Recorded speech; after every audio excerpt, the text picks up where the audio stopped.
Sumuko sa pulisya kaninang madaling araw ang professional basketball player na si Jan Amores na nahuli kam na namaril ng isang lalaki sa Lumban, Laguna.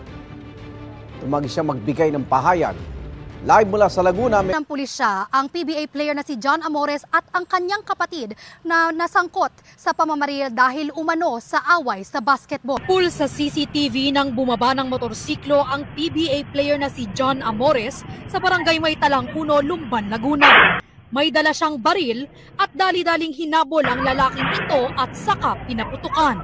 Ang nagmamaneho ng motorsiklo ang 20 anyos na kapatid ni Amores.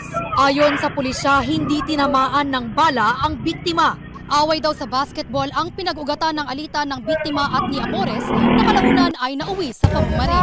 Meron silang tawag na hindi na pagkasunduan. Naghahamunan niya ng suntukan sa barangay Salak.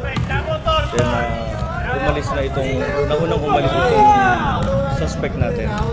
Tapos sumunod yung victim hanggang umabot sila sa barangay Maytalang at doon sila nagpakabot. Naghamunan uli ng another na suntukan.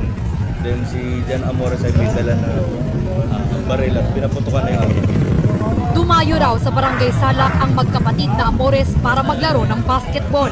Ayon sa isang residente roon, nagkainitan ng ulo sina Amores at ang biktima sa basketball court pero kalaunan ay naawat.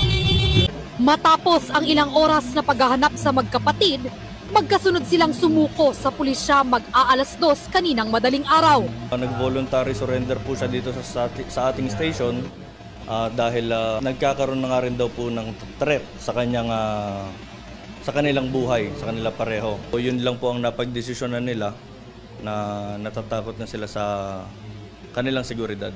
Ang mga suspect, nakatakip ang muka at tikom ang bibig. Noong 2022, nanuntok si Amores na nooy player pa ng Jose Rizal University sa gitna ng laro nila kontra College of St. Benilde sa NCAA.